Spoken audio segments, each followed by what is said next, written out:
What is up, everybody? This is Alex from IHE TV, and I got a fun one for you today. I was doing some file organizing, and I stumbled across an IHE video I forgot I partially made, fittingly about the Super Mario Bros. Movie from a few years ago, the first one. Seeing as everyone is in a Mario mood right now, I figured I would finish off this video. I did most of it, to be honest. What was the exact date I recorded the audio for this? Date created the 5th of April, 2023. 7:46 p.m. There's what, 3.5 minutes left. It's not a long video, but this was going to be a short IHE video. I don't know why I abandoned it. I've done this a lot of times where I just partially make a video, and I've mentioned before that I'm momentum based, and if I lose momentum, I just kind of go in a different direction. This has, oh, you weren't supposed to see that. Yeah, so I'll finish this up, and you can see my thoughts on the first movie. My voice does sound a little bit different. 2020 to like late 2023, honestly, I've like completely memory hold. Just a bad time for me, so hope you enjoy. Hey Reddit. What do you get when you take the most business-like animation company working today, hire the directors of Teen Titans Go, with a script written by one of the writers of The Lego Movie 2 and the unrelenting Kino, Big Mama's Like Father Like Son? Well, what you get is another Illumination movie. Come on, Mario!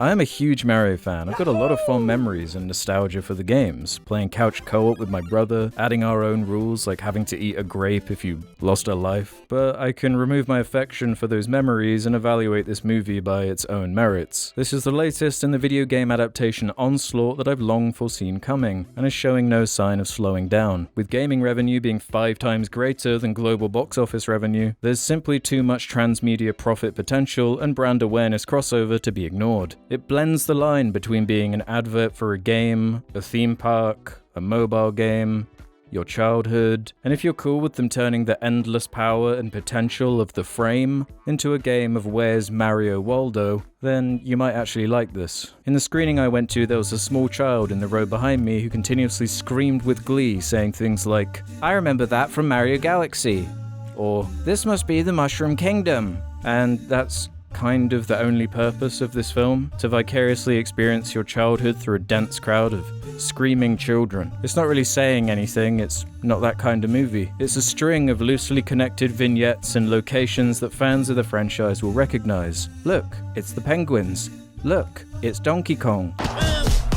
Look, it's King Bob-omb. Look, it's Mario Kart. There was actually a point in the first act where I thought it might attempt something clever or have more wit and charm than I was expecting. In one of the scenes in New York, there's a self-aware moment that kind of nods towards the cynical advertising feeling nature of the movie in relation to their in-universe ad, but it's little more than a nod. That's the closest we get to anything more clever. This reminds me of another movie that was also a horrible concept that only exists to advertise a product.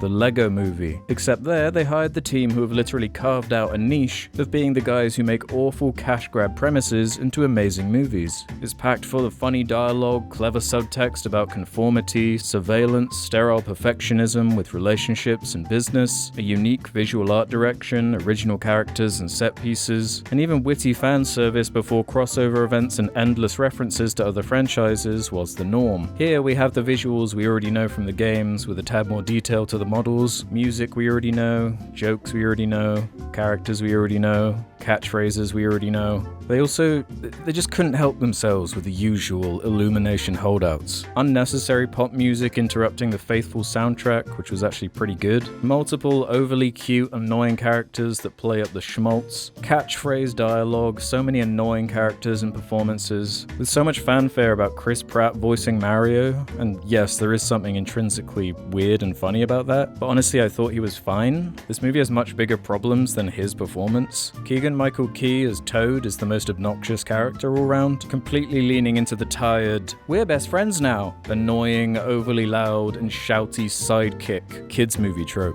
There's also something distinctly off with Fred Armisen as Cranky Kong. Almost felt like you didn't know what type of movie this was. I can't believe I'm saying this about an Illumination movie, but there were actually a few details I did enjoy. Standard Illumination movies are usually so glossy and repulsive to look at. I think Nintendo's involvement meant this had to be extremely visually polished and faithful. There are a metric shit ton of unique character designs and models. Some of the original ones, like the design of Mario's family, were a first for me in terms of character designs from this company that I actually quite liked. The variety in color is definitely there, it's just a shame that it's all in service to what mostly boils down to reference. Illumination are just horrible storytellers, but amazing advertisers. Also, I only rolled my eyes about 10 times, which is a new Illumination record for me. In fact, I barely saw any of Hop with how consistently my eyes were rolling. I don't know what it is about Nintendo franchises having particularly unhinged and intense reactions to people's opinions, with people confidently proclaiming that the movie based around the franchise they like doesn't deserve a Rotten Tomato score before they've even seen the movie, but what else is new?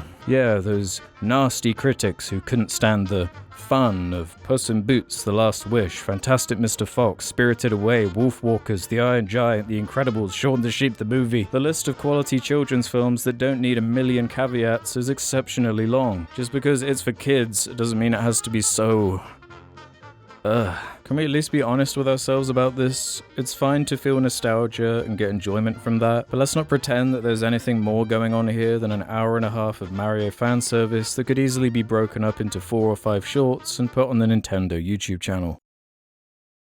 Hey Reddit. I guess I had some random screenshots in here that I was going to use for something that never wound up manifesting. Maybe I'll put them in. Mario movie is woke as hell. Peach is a feminist, and Luigi and Mario are portrayed as 2 weak and foolish males. Plus, I wouldn't be surprised if they put some binary crap in it to appease the LGBTQ mob cult. We got this one. I personally highly recommend this film. I'm glad that this film doesn't follow the disastrous woke trend, but sticking on the original setting of game characters and game world.